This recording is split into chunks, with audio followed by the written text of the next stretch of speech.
많은 그리스도인들은 불신자들을 어떻게 대해야 하는지 생각이 정리되지 않은 채로 사는 경우가 많습니다. 불신자들과 함께 살아야 하기 때문에 이런 생각이 잘 정리되어 있지 않으면, 평소에 마음속에 정리된 생각을 갖고 있지 않으면 어떤 문제가 닥칠 때나 또 위기가 닥칠 때나 이러할 때 실패하고 또 실수할 수 있는 가능성이 크지요. 그래서 그러지 않으려면 정리된 생각을 가지고 있어야 합니다. 근데 이 문제는 개개인의 문제, 그리스도인들과 불신자들의 개개인의 관계의 문제만은 아니고요. 또 교회와 세상의 관계의 문제이기도 해요. 여러분이 교회의 지체로서, 또 우리가 한 교회로서 어떻게 이 세상과 관계 맺어야 하는가, 이 세상에 어떻게 교회가 서 있어야 하는가, 이러한 문제도 이렇게 함께 포함되어 있는 것입니다. 이러한 생각에.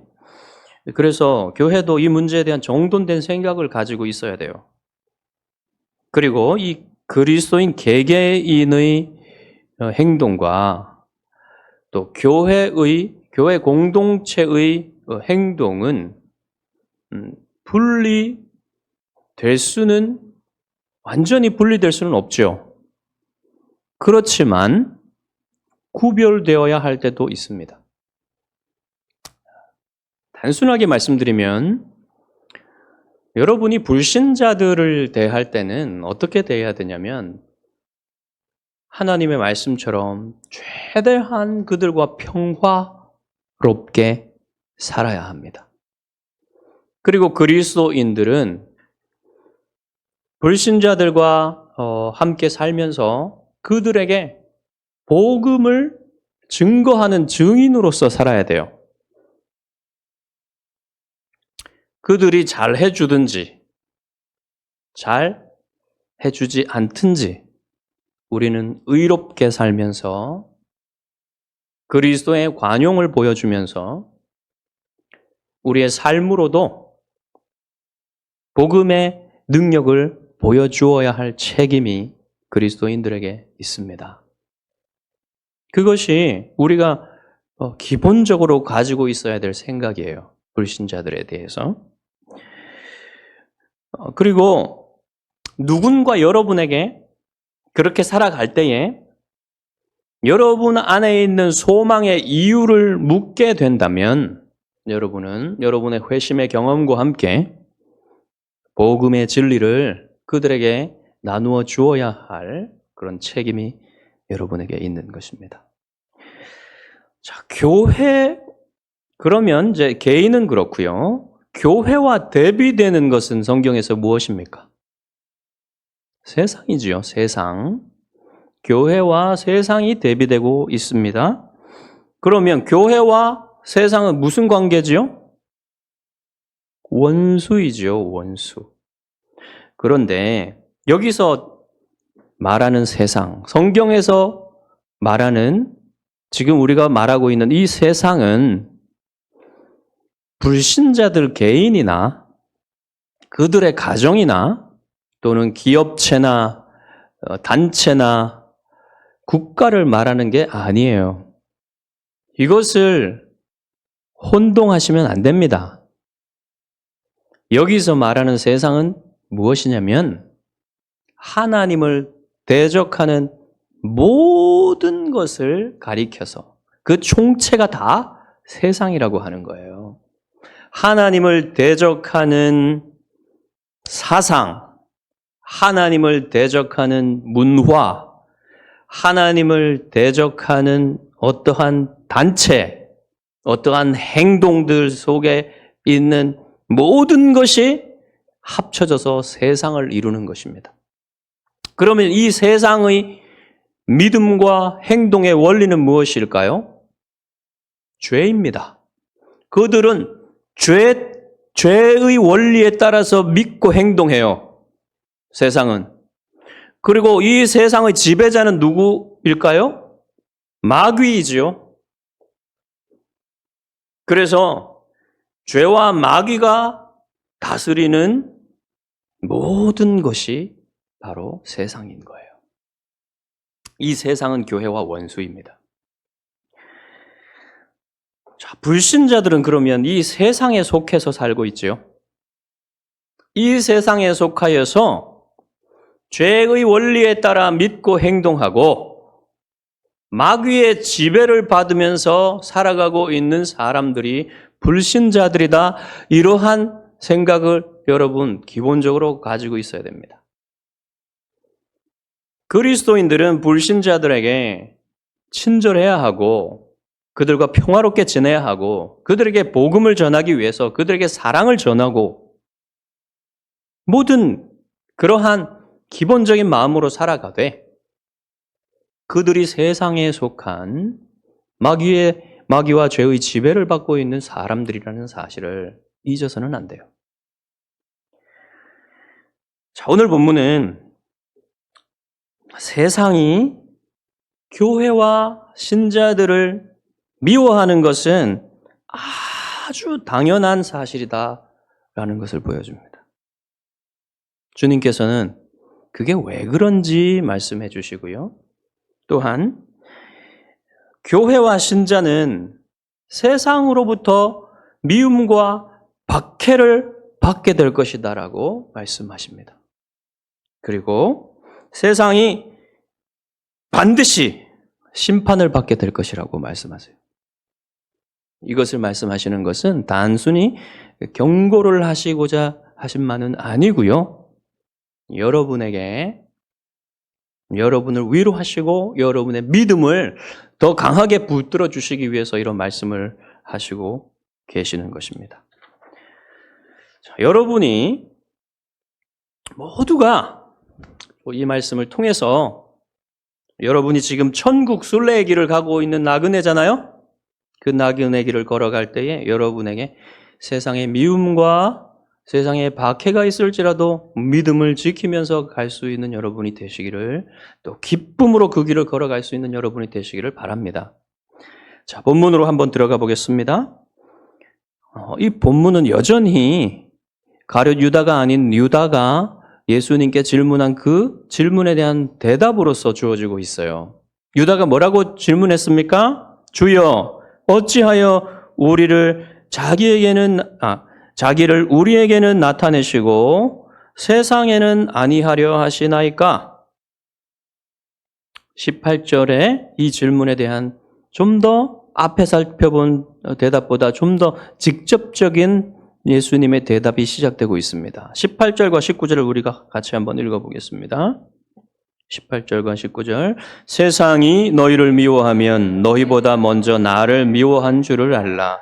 너희가 세상에 속하였으면 세상이 자기의 것을 사랑할 것이나 너희는 세상에 속한 자가 아니요 도리어 내가 너희를 세상에서 택하였기 때문에 세상이 너희를 미워하느니라. 아멘. 한마디로 세상이 나를 예수님을 미워하기 때문에 내가 부활한 후에 그들에게 나를 나타내지 않겠다고 하신다는 거예요. 그들이 제자들도 미워하는 이유는 무엇입니까? 예수님을 미워하기 때문에 제자들도 한다는 거예요. 제자들이 예수님께 속해 있기 때문에 세상이 제자들을 미워한다. 제자들이 세상에 속하지 않게 된 이유는 무엇입니까? 예수님이 제자들을 세상에서 택하셨기 때문에 이제 제자들은 어둠의 나라에서 빛의 나라로 옮겨졌기 때문에 그들과 다른 그들을 보면서 그들이 제자들을 미워한다는 거예요. 여러분들을 미워한다는 거예요. 여러분, 마귀의 나라의 통치는 어떻습니까? 마귀는 거짓과 폭력으로 다스리는 지배자예요. 그러니까 세상에 속한 사람들은 언제나 죄와 마귀의 거짓과 폭력적인 지배를 당하고 있다는 사실을 여러분 아셔야 됩니다. 그렇기 때문에 그들이 행복하지 못한 거예요. 언제나 그들은 거짓과 폭력 속에 노출되어 있어요. 그 지배를 당하고 있기 때문에 그들은 행복하지 못하고 있는 것입니다. 그럼 여러분이 행복한 이유는 뭡니까?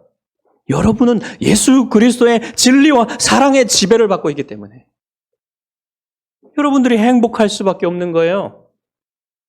세상과 다른 거예요, 여러분은. 사탄의 거짓되고 폭력적인 지배는 반드시 불행을 낳게 돼 있어요.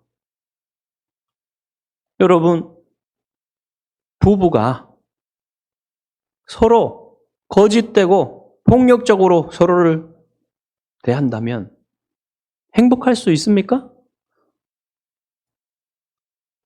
부부가 서로 진실하게 대하고 서로를 사랑으로 섬기면서 산다면 행복할 수 있겠지만 말과 힘으로 누르려고 하고 말과 힘으로 비난하면서 이렇게 서로 진실하지 못하게 살아간다면 그곳은 여러분 행복의 나라가 아니라 그 결혼의 관계는 지옥과 같은 곳으로 떨어지게 되는 거예요. 이게 바로 죄와 사탄이 지배하는 그 나라의 특징을 보여주는 것입니다. 그러면 여러분, 뭐 다른 모든 것도 마찬가지죠. 가정뿐만이 아니라. 여러분, 그러면 가정이, 부부가 행복할 수 있는 원리 한 가지를 제가 말씀을 드리겠습니다. 부부는요, 재정을 통합해야 돼요. 아내의 재정 따로 있고 남편의 재정 따로 있고 이렇게 한다면 서로 진실하기 어려워지고요. 마음이 서로 나누어지게 됩니다. 왜 그렇습니까? 예수님이 뭐라고 하셨어요? 너희 보물이 있는 곳에 너희 마음도 있을 것이라 말씀하셨죠? 그렇기 때문에 분리된 재정은 분리된 마음을 낳게 되는 거예요. 그래서 부부의 많은 문제가 여기서 발생하게 되는 것입니다. 여러분, 될 수 있으면 재정을 통합할 수 없으면 서로 재정에 대해서 다 알도록 하십시오. 통합하는 것이 가장 좋지만 통합할 수 없다면 그렇게 하십시오. 그럴 때에 여러분 부부의 많은 문제들을 부부의 많은 문제들을 방지할 수 있는 거예요.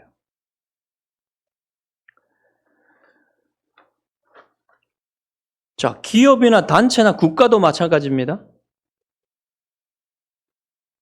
그 다스림의 방법이 거짓되고 폭력적이라면요, 북한과 같이 되는 거예요. 그 사탄의 그 지배가 그렇게 사람들을 불행하게 만들게 되는 것입니다. 자, 계속해서 20절과 21절을 함께 같이 읽어보겠습니다. 내가 너희에게 종이 주인보다 더 크지 못하다 한 말을 기억하라. 사람들이 나를 박해하였은즉 너희도 박해할 것이요 내 말을 지켰은즉 너희 말도 지킬 것이라.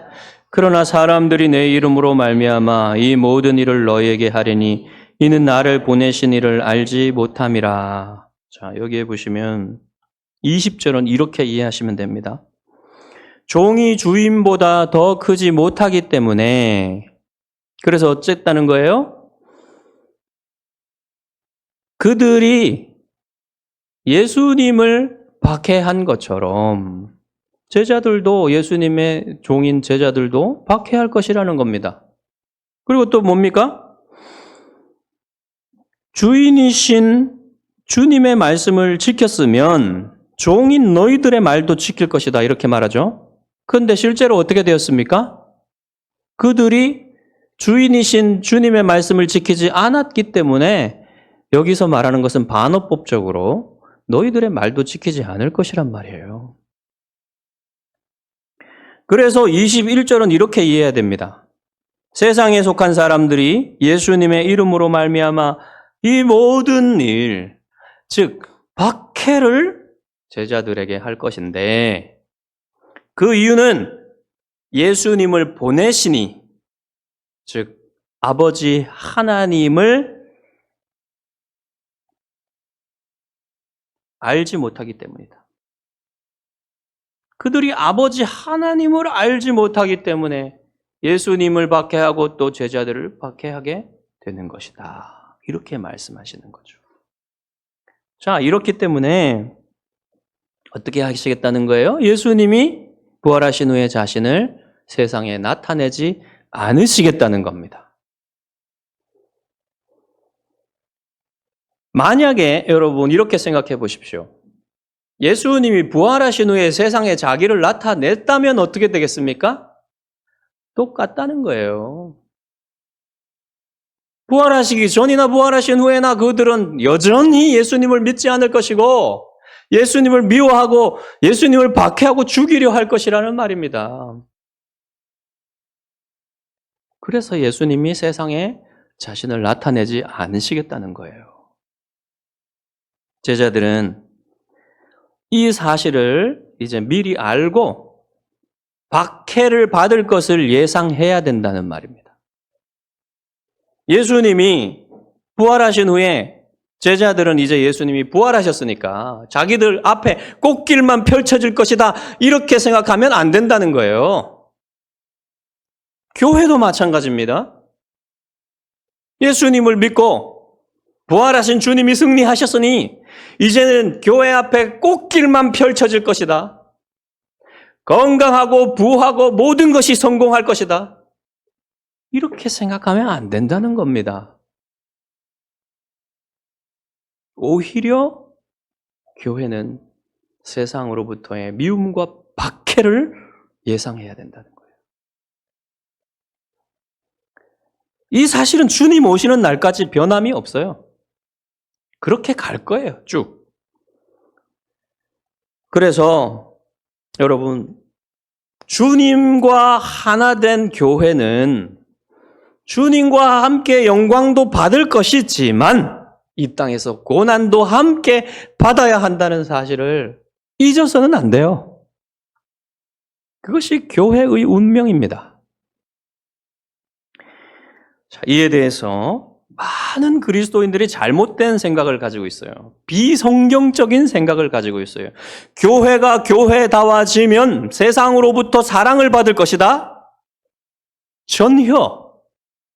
Never.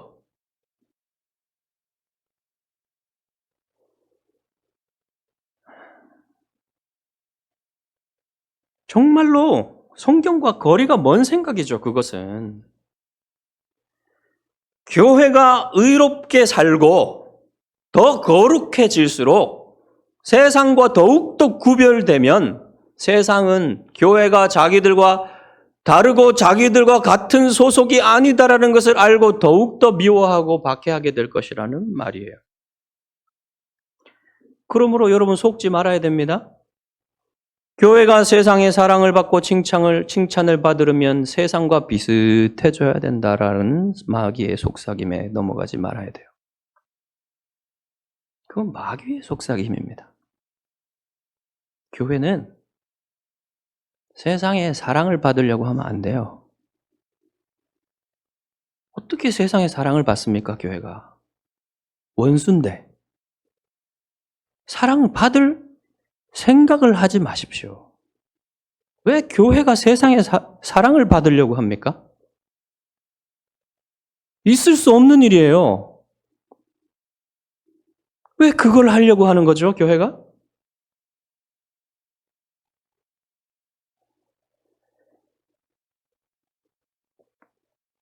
세상을 향하여 교회는 무엇을 해야 됩니까?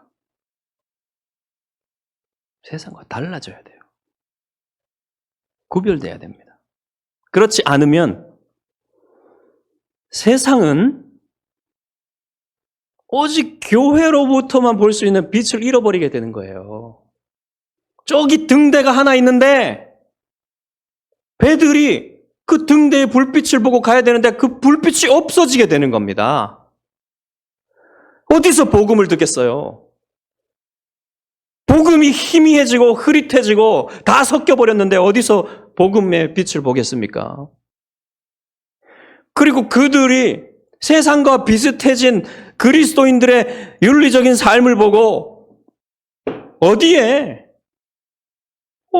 정말 진리에 입각한 정말 그러한 삶이 무엇인지를 그들이 보고 자신들의 죄를 깨달을 수 있는, 그리고 죄 짓는 것을 두려워할 수 있는 그런 행동을 어디에서 보겠냐 말입니다. 그래서 여러분, 교회가 세상을 향하여서 할 수 있는 최고의 섬김은 무엇입니까? 세상과 달라지는 거예요. 세상과 다르게 더욱더 의롭고 거룩해지는 것이, 복음을 분명하게 붙들고 증거하는 것이, 그게 여러분 세상을 향한 교회의 가장 최선의 섬김입니다.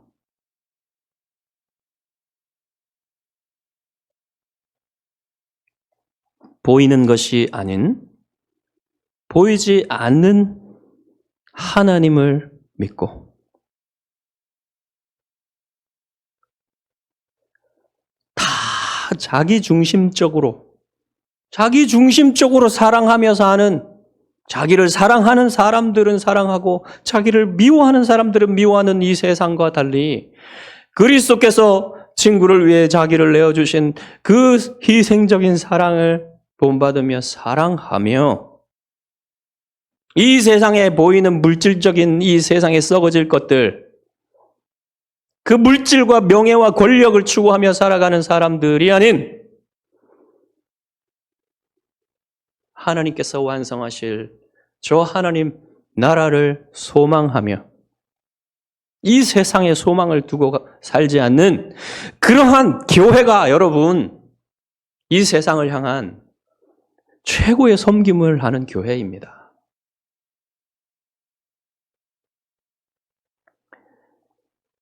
그러므로 교회는 세상에 잘 보이려고 애쓰지 말아야 돼요. 누구에게 잘 보이려고 해야 됩니까?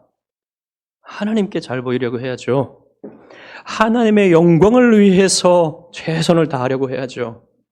그것이 교회가 부름받은 그 부르심의 자리예요, 여러분.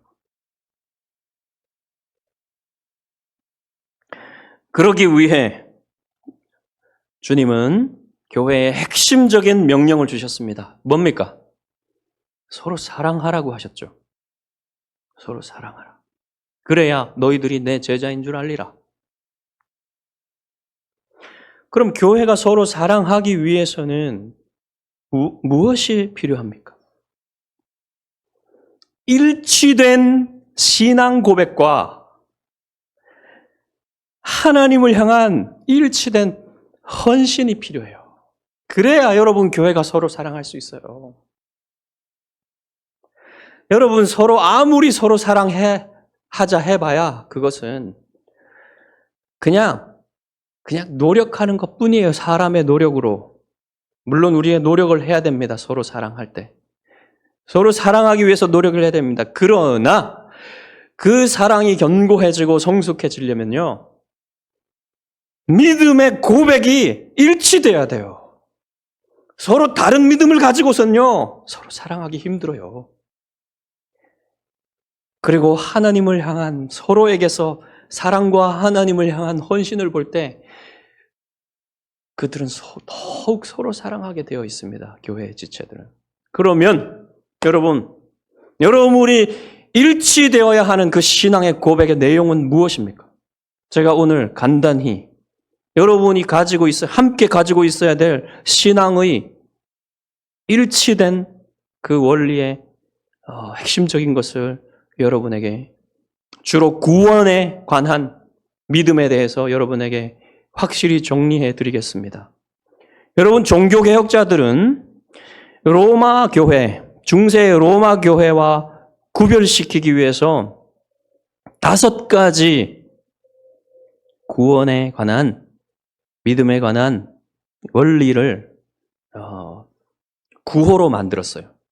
그것을 Five Solas라고 합니다. 영어로.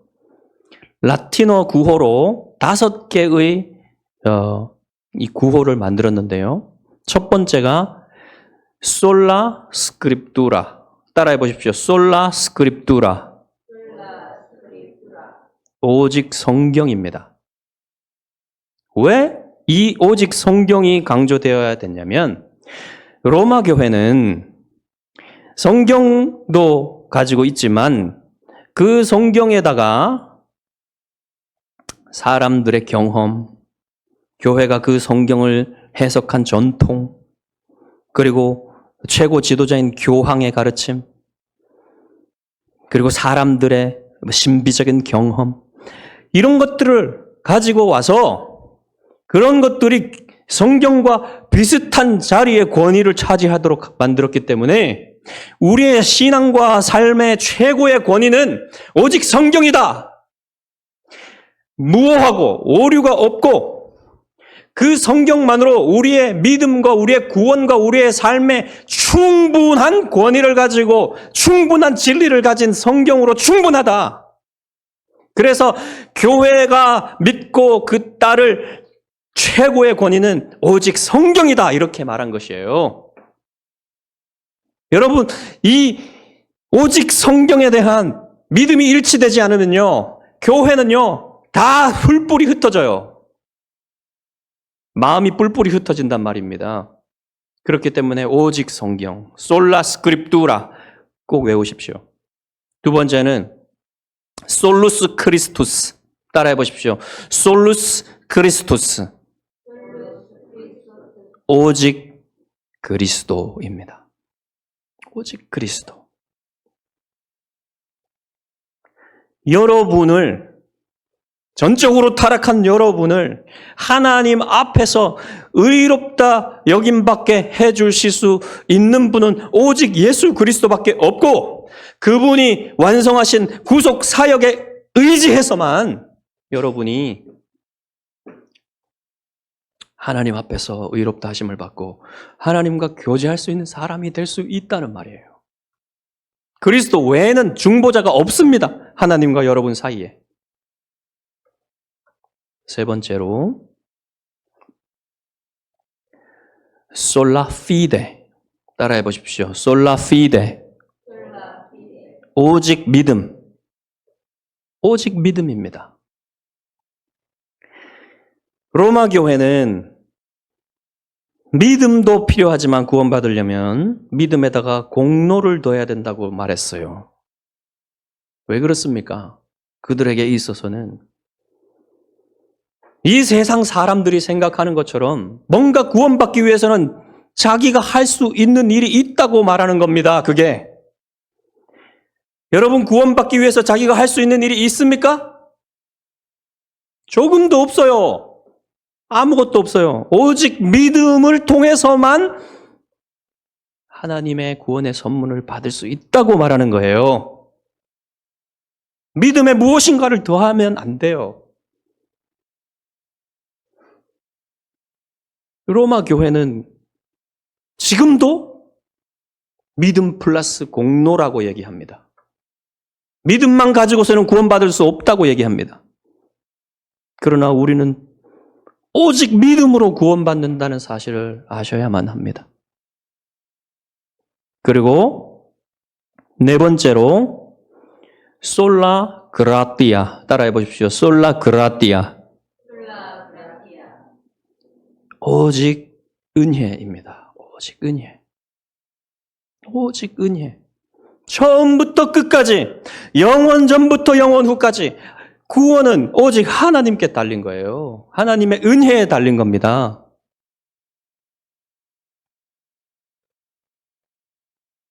하나님의 은혜 때문에 여러분이 구원받는 거예요. 심지어는 믿음조차 여러분 스스로 가질 수 없고 여러분 스스로 믿음을 선택할 수 없습니다. 믿기로. 오직 하나님의 은혜로 여러분에게 믿음까지도 여러분에게 주시는 선물이에요. 그 사실을 여러분 분명히 하십시오. 그리고 마지막으로 Soli Deo Gloria. 따라해 보십시오. Soli Deo Gloria. 오직 하나님께 영광.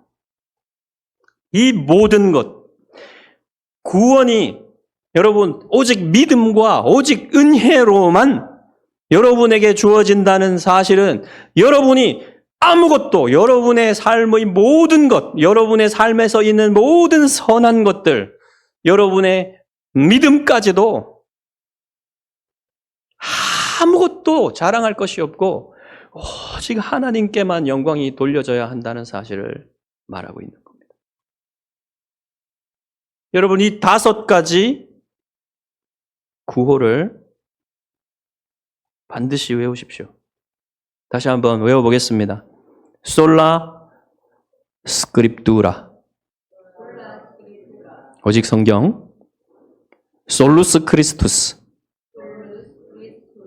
오직 그리스도. 솔라 피데. 오직 믿음. 솔라 그라티아. 오직 은혜. 솔리데오 글로리아. 오직 하나님께 영광. 여러분 꼭 외우십시오. 큰 도움이 됩니다. 또 두 번째로 여러분 개혁파 구원론의 핵심을 5가지로 정리한 저기에 있는 도르트 신조의 5가지 교리. 이것은 칼빈주의 5대 교리라고 합니다. 이 개혁파의 구원관, 개혁파의 구원론의 핵심적인 5가지를 설명해 주는 건데요. 이것을 튤립이라고 부르기도 합니다. 왜 튤립이라고 부르냐면 이 도르트 신조가 어디에서 확립되었냐면 네덜란드의 도르트레히트라는 그 곳에서 그 회의가 이루어졌기 때문에 이것을 우리가 도르트 신조라고 하는 거예요. 그래서 여러분 여기서 만들어진 이 5가지 그 신앙이 구호가 튤립이라고 불리는 것은 네덜란드의 꽃이 튤립이기 때문인데요. 영어로 이것을 만들었을 때 앞 글자만 따면 튤립이 됩니다. 첫 번째 글자는 T인데요. 튤립의 T. Total depravity. 따라해 보십시오. Total depravity. 전적 타락입니다. 전적 타락. 여러분,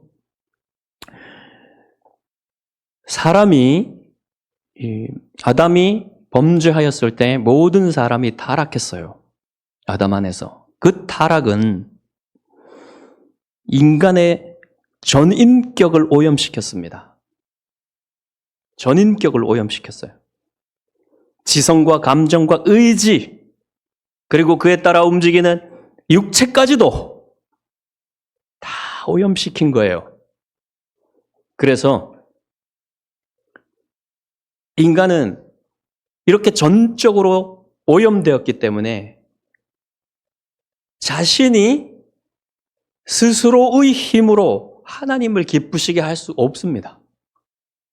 즉 의로운 일을 할 수 없는 거예요. 하나님 앞에 영적으로 의로운 일을. 그래서 여러분 오직 믿음과 오직 은혜가 아니면 하나님 앞에 구원받을 수 없게 되는 것입니다. 여러분 그러면 이 전적인 타락이라는 말이 인간이 타락할 수 있는 가장 악한 상태로 되었다는 말은 아니에요. 마귀처럼 가장 악한 상태로 그렇게 되지 않았다는 말입니다. 인간은 타락했지만 전적으로 타락했지만 여전히 그 마음속엔 도덕법이 있고요. 하나님이 주신 그 다음에 양심이 있어요. 그래서 그들도 도덕적인 일을 할 수가 있습니다. 부모도 공경할 수 있고 또 남을 위해서 희생할 수 있고 도덕적인 일은 할 수 있지만 그것이 영적인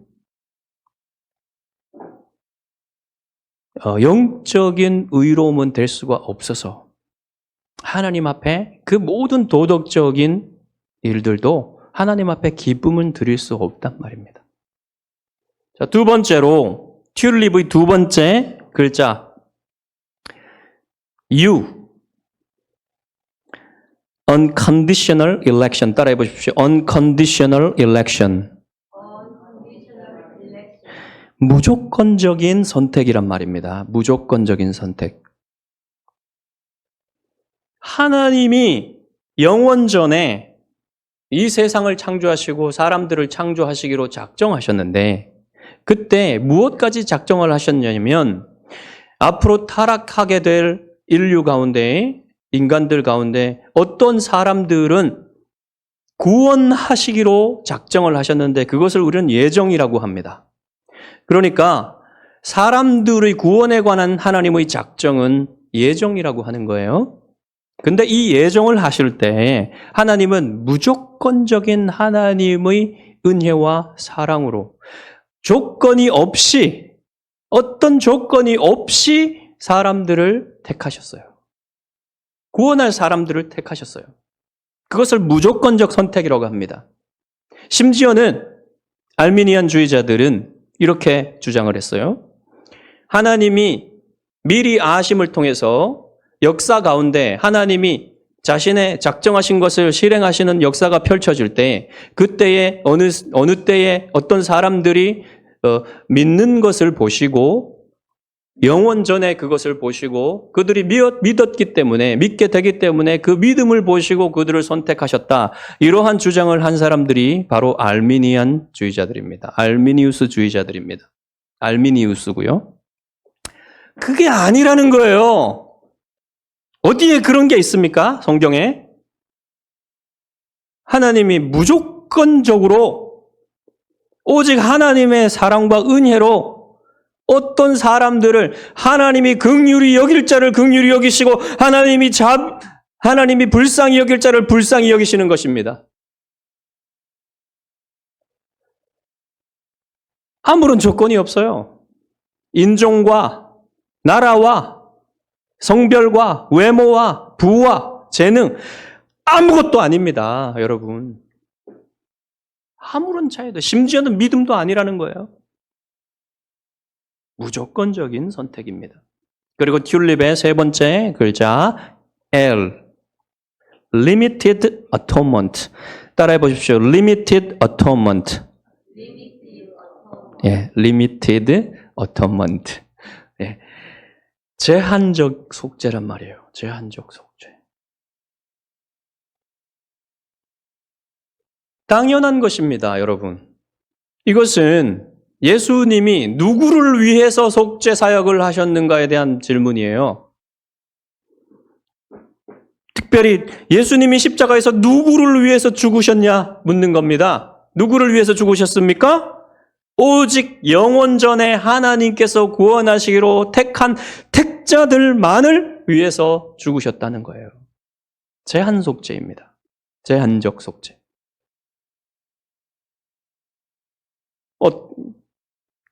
다른 사람들은 그렇게 생각하지 않는 사람들이 있지요.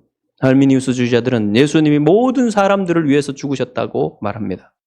그래서 그들 중에 믿는 사람들만 자기가 믿기로 선택하면 구원을 받을 수 있다는 거예요. 그런 게 아닙니다. 하나님이 택하신 사람만 예수님이 그들을 위해서 죽으셨다고 요한복음에 말하고 있어요. 예수님이 뭐라고 말했습니까? 내가 나의 양을 알고 나는 나의 양을 위해서 죽는다고 말씀하셨어요. 튤립의 네 번째 글자는 I입니다. I. Irresistible Grace. 따라해 보십시오. Irresistible Grace. 예, 불가항력적 은혜이란 말입니다. 불가항력적 은혜. 이 불가항력적 은혜라고 하니까 사람들은 하나님이 폭군같이 강제로 믿게 하고 강제로 은혜를 주입시키셔가지고 그런 폭력적인 어떤 것을 생각하기 쉬운데요. 도저히 그런 생각을 할 수가 없어요. 왜냐하면 은혜라는 말 자체가요, 그렇게 폭력적이지 않습니다. 하나님은 그분의 놀라운 신비적인 사랑으로 사람들의 지성과 감정과 의지에 역사하셔서 그들이 그 자신이 하나님을 알고 하나님을 믿을 수 있도록 역사하시는 거예요. 그들은 믿고 나서 알게 됩니다. 비로소. 그것이 하나님의 은혜와 사랑 때문에 자신이 믿을 수 있었다는 사실을 알게 되는 거예요.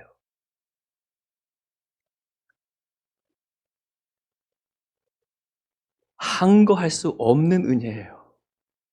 어떻게 사람이 영원전에 하나님이 계획하시고 그리스도께서 위하여 죽으시고 성령께서 그에게 은혜를 주시는 그 은혜를 어떻게 저항하여 받지 않을 수 있겠습니까? 불가능한 일이죠. 그리고 마지막으로 P, 튤립의 마지막 글자 P, perseverance of the saints. 이거는 따라하지 마십시오. 발음하기 어려우니까. 성도의 견인. 이것은 따라하십시오. 성도의 견인. 이 견인이라고 하면은 사람들은 견인차를 생각하기 쉬운데 이 고장난 차나 사고난 차를 끌고 가는 차가 견인차죠. 견인차 뭐 그런 의미도 조금은 있습니다만은 이 견인이라는 한자 말은 견고한 인내란 뜻입니다. perseverance도 영어로 인내란 뜻이에요. 성도들은 인내합니다. 고난과 박해 가운데서도 인내한다는 거예요. 왜요? 하나님이 그의 놀라운 능력과 사랑으로 그 사람, 택하신 사람, 구원하신 사람의 믿음을 끝까지 붙들어 주신단 말입니다. 그래서 사람들은 천성까지 고난과 박해 가운데서도 믿음을 지키며 간다는 겁니다. 그게 성도의 견인이에요. 여러분, 그러니까 참으로 신자는 고난과 박해 가운데서도 견디는 사람이에요. 견디는 사람.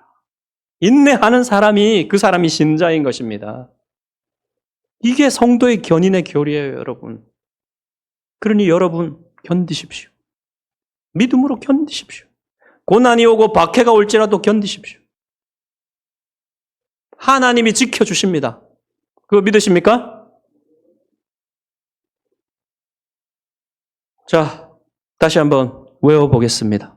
Total depravity. 전적 타락. Unconditional election. 무조건적 선택. Limited atonement. 제한적 속죄.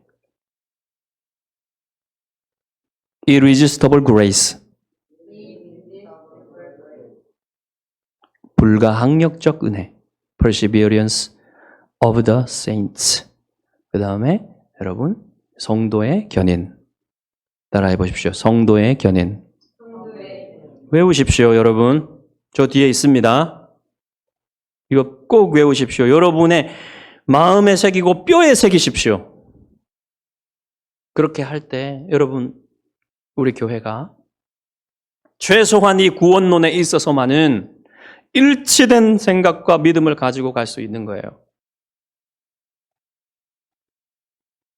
그렇게 할 때 여러분 그 마음이 합쳐지고 서로 사랑할 수 있는 그러한 기반이 갖춰지게 된다는 것입니다.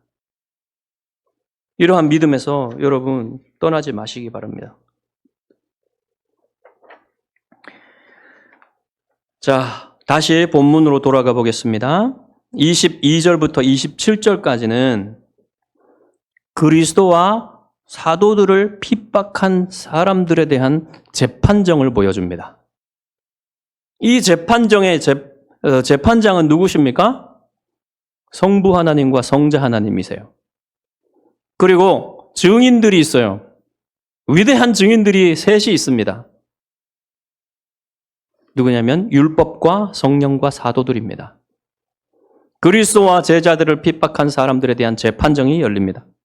22절에 보면 그들은 죄를 핑계할 수가 없는데 왜 죄를 핑계할 수가 없냐면 그리스도께서 하나님의 아들이신 그리스도께서 오셔서 그들에게 진리를 다 말씀해 주셨고 또한 그 자신의 정체와 그 진리가 사실이라는 사실, 신빙성에 대해서 알려주시고 보여주시고 확증하시기 위해서 예수님이 여러 가지 표적들을 다 보여주셨어요. 그것은 누구도 할 수 없는 일이고 누구도 한 적이 없는 일이었습니다. 그래서 그들이 눈으로 봤기 때문에 아무도 핑계할 수 없다는 겁니다. 아무도 핑계할 수 없다는 거예요. 그렇기 때문에 그들에게 죄가 된다는 말입니다. 예수님을 믿지 않고 예수님을 미워하고 박해한 것이 그들에게 죄가 된다는 말입니다. 자, 이것을 위해서 증언할 증인이 셋이 있다고 그랬어요. 첫 번째 율법입니다. 25절을 보십시오. 그러나 이는 그들의 율법에 기록된 바 그들이 이유 없이 나를 미워하였다 한 말을 응하게 하려 함이라. 여기서 율법은요. 토라만 모세오경만 가리키는 것이 아니라 구약 성경 전체를 가리킵니다. 그렇게 얘기할 때가 있어요. 성경에서. 율법이 구약 성경 전체를 가리키는데 그 중에 그들이 이유 없이 나를 미워하였다는 이 말씀은 시편 69편 4절을 인용한 거예요. 그리스도의 모형인 다윗이 고백한 것인데요. 그것이 그리스도께 이루어졌단 말입니다. 그들이 이유 없이 나를 미워하였다. 이 말이요. 그들을 정죄한다는 거예요. 그들은 이 말을 믿고 있어요. 그들의 경전인 구약 성경이 그들을 정죄하고 있단 말입니다. 어떻게 피해갑니까? 두 번째 증인은 성령이십니다. 성령 얘기를 하기 전에 여러분 그러면 이제 교회는 어떻게 해야 됩니까? 교회는 복음의 진리를 바르게 증거해야 돼요. 타협하지 말고 바르게 증거해야 됩니다. 그럴 때에 세상은 그 증거를 듣고 그 증거를 들었기 때문에 핑계할 수가 없는 거예요. 세상에 대해서 우리가 복음을 바르게 증거할 때, 충분히 증거할 때, 그 중에서 하나님이 택한 사람들은 주님께 돌아올 것이고, 그럼에도 불구하고 믿지 않은 사람들은 그렇기 때문에 그 복음을 들었기 때문에 더욱더 분명히 핑계할 수 없게 되는 겁니다. 그들이 핑계할 수 없는 첫 번째 이유는 무엇이냐면 사도 바울이 말하듯이 하나님이 펼쳐놓으신 자연계, 이 모든 자연이 계시하고 있어요. 하나님이 살아계심을. 하나님이 계심을, 창조주 하나님을 다 드러내고 있단 말입니다. 인간의 마음속에 있는 자연법, 인간의 마음속에 있는 양심도 하나님이 계시다는 것을 드러내고 있어요. 어떻게 절대적인 분이 주신 도덕이 없다면 사람들이 어떻게 자신이 무엇인가 잘못을 해놓고 그것이 잘못인 줄 알겠습니까? 바로 그런 것이요. 여러분, 하나님의 존재를 드러내고 있단 말입니다. 그러나 그것은 그 자연 계시, 일반 계시는 사람들을 구원의 길로 이끌 수 있는 힘은 없어요. 그것은 그냥 일반적인 모든 사람들이 알 수 있는 계시일 뿐입니다. 그러나 특별 계시인 복음의 증거를 할 때 성령께서는 그 복음의 증거를 통하여 사람들을 효과적으로 부르시고 택한 사람들을 구원하시고 그러나 그럼에도 불구하고 믿지 않는 사람들은 어떻게 됩니까? 그들은 더욱 핑계할 수 없는 것입니다. 예수 그리스도를 믿음으로 구원받는 이 복음의 진리가 그들에게 증거되었는지에도 불구하고 그들은 믿지 않은 거예요. 그들이 스스로 믿지 않은 것입니다. 그리고 그들 스스로 하나님을 미워하고 하나님을 대적하였기 때문에 이것에 대해서 핑계할 수 있는 것이 전혀 없어요. 하나님의 심판적 우주적 심판대 앞에서 그들은 영원한 심판을 당해야만 하는 것입니다.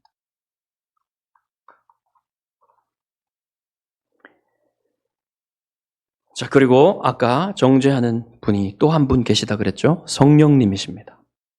성령님은 오순절날 수많은 사람들이 모인 가운데 강림하셔서 수많은 사람들이 회심하게 하셨고 그들로 교회를 이루게 하셨고 또한 그들이 가서 복음을 증거하게 만드셨습니다. 그렇기 때문에 여러분, 성령께서 오신 것이 이렇게 목숨을 걸고 복음을 증거하게 만드는 사람들을 만드신 이 성령께서 오신 것이 그들에게 또한 증인이 되는 것이에요. 피할 수 없는 증인이 되는 것이에요. 그리고 또 하나의 증인은 사도들입니다. 사도들은 예수님이 처음부터 사역하실 때부터 계속 죽으시고 부활하신 것을 볼 때까지 그들은 증인이 된 것이에요.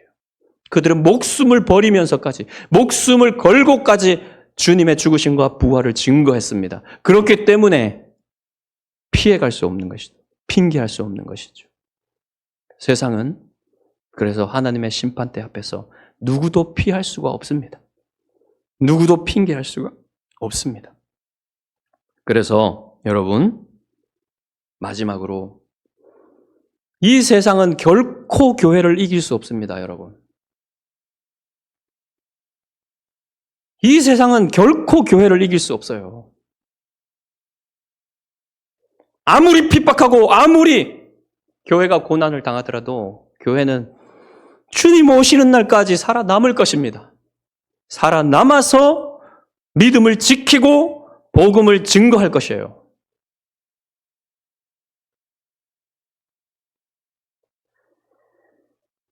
그래서 여러분이 세상에 미움을 당하고 핍박을 당하고 박해를 당하는 것을 당연한 것으로 여기십시오. 왜냐하면 교회이기 때문에 그래요. 여러분이 주님께 속하여 있기 때문에 그렇습니다. 여러분이 세상에 속하면 절대로 미움 당하지 않습니다. 여러분이 그리스도인이라는 것 때문에 미움 당하지 않아요. 세상과 비슷하거나 세상과 똑같아지면, 그러나 교회가 교회다워지면 미움을 당하고 박해를 받게 되는 것이죠. 사랑하는 성도 여러분, 그러니까 결코 세상과 같아지려 하지 마십시오. 세상을 따라가지 마십시오. 여러분은 더욱 교회다워지고 그리스도께서 명령하신 것을 따를 때에 하나님께서 주시는 위로와 하나님께서 주시는 행복으로 만족하실 수 있을 것입니다. 여러분에게 그 행복과 그 만족이 충만하기를 주님의 이름으로 축복합니다. 기도하겠습니다.